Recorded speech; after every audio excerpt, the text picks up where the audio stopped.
G'day everyone, welcome to Grandma's Handbag. Thank you so much for joining us.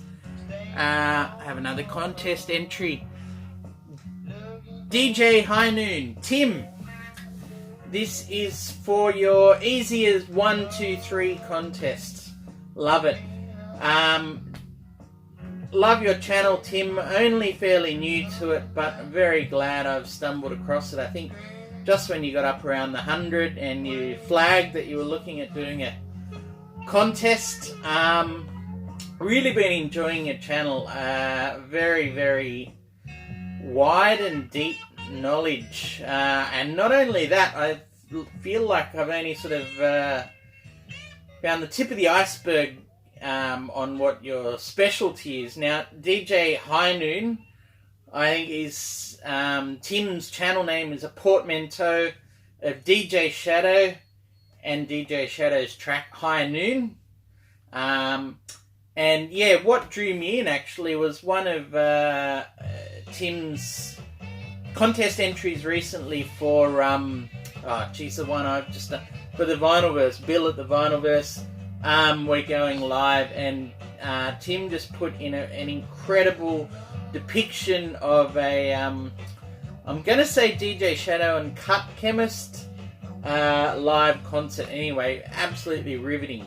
Not only that, Tim has just, he's got his finger in all musical pies. Very, very interesting. And yeah, also I have to say, Tim, I really love the effort you put into titling your videos. It's a great depiction and a little bit of art involved in each one for what we're going to watch on each episode. So keep it up, Tim.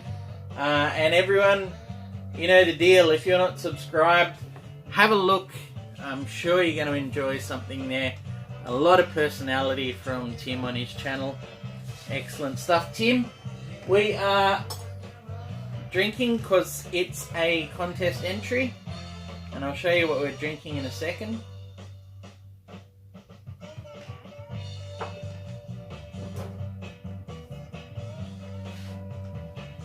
We are drinking Japanese blended whiskey, Kamitaka.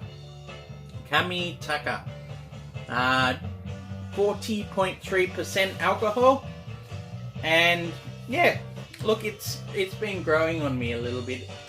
It came out of the gates pretty crazily, but it settled down quite nicely. So yeah, cheers again, Tim. All right, easy as 1, 2, 3. Solo artist, duo, and trio. Let's start with a solo artist. My favourite one. All right. I don't know if these are my favourite for all time, Tim, so I'm just going to say these are my favourite today. Bob Dylan, another side of Bob Dylan. Look, I can't get enough of Bob Dylan generally. An all-time favourite.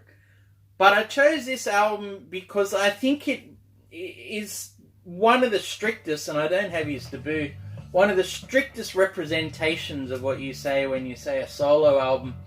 This I've always found to be a very, very underrated Bob Dylan album, if there is such a thing, especially from his 60s output. I would call this an underrated album. And effectively, it's the sound of a man in transition playing everything completely solo in the course of one night. In the course of a bottle of wine, or maybe 2, possibly a joint in there, probably a joint in there. But yeah, it really does live up to the title, Another Side of Bob Dylan.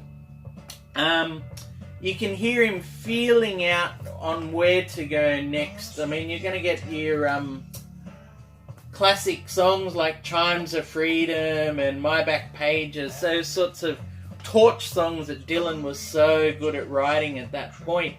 You know, the futuristic, looking forward, the youth, the voice of the generation stuff. But then you get stuff like All I Really Want to Do. Black Crow Blues. These sorts of things is him feeling his way out of that and into actually talking more about himself, you know, like delving inward and not being too ashamed of that, you know, going from the universal to the very personal. And then you've got this like real stream of humour that comes through as well. Motorcycle Nightmare is a song that I cannot get enough of. Every time I need to listen to it. Just great stuff, real good humour. Really loose and ragged. You can feel the effects of that bottle and you know, something more throughout here. And I don't think the album suffers for that because it's a cohesion. It brings a mood and a feeling. If you want to know what One Night in Dylan's life is in early 64, this is a pretty good snapshot into it. So, another side of Dylan for the single, or for the solo, for the duo. Fripp and Eno, Evening Star. Robert Fripp on the guitar, Brian Eno on the synthesizer, the tape treatments. And look, always a fan of Eno. This album, you know, I could have gone for No Pussyfooting and that classic cover as well, but this is just a beautiful, beautiful album. Side 1, Wind on Water, Evening Star, Wind on Wind, Evensong. Just absolute stillness, incredible, you know, ambient guitar, synthesizers. The textures are absolutely evocative stuff. You know, even the cover is to me is a perfect representation of the kind of stillness and the light and the beauty on the on that side. Side 2, An Index of Metals. Again, more of the same, but it doesn't grab me. One day I'm going to flesh that out a little bit more probably, but still, Evening Star, No Pussyfooting. Yeah, what a duo, what a duo. And to think that was just a little side project of theirs, it's pretty incredible. Alright, a trio. You know, I was thinking Spaceman 3, being a big Spiritualized Spaceman 3 fan. However, it's never easy to tell whether there's 3 of them, 2 of them, or 4, or goodness knows what. And then I heard you say Power Trio, so I went Cream. Okay, that's a bit obvious, but I want to show you a Power Trio. I only have it on CD, but apparently it has just been released on vinyl, and I think it could be for the first time. But if we don't, if you don't know Lift to Experience, this is an incredible power trio, all centered around Josh T Pierson. This album came out in 2001, and you know, besides all the sort of country looking feeling thing, it is called the Texas Jerusalem Crossroads. I don't know, it's power trio, shoegaze, you know, incredible stuff though, absolutely incredible.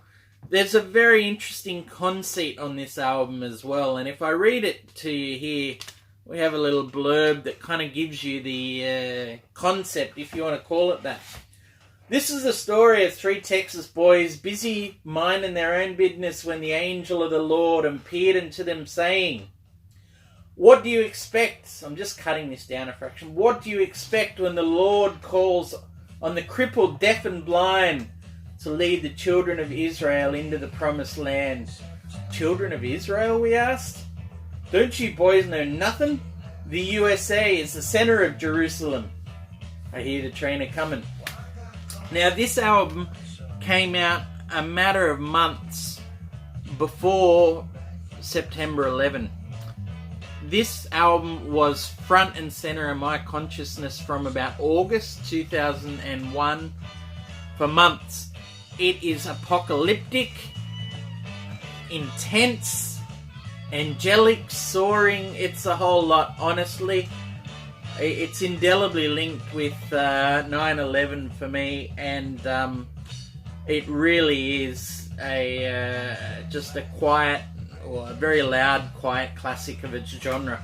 3-piece, and as it says here at the bottom, ladies and gentlemen, we are playing with one guitar.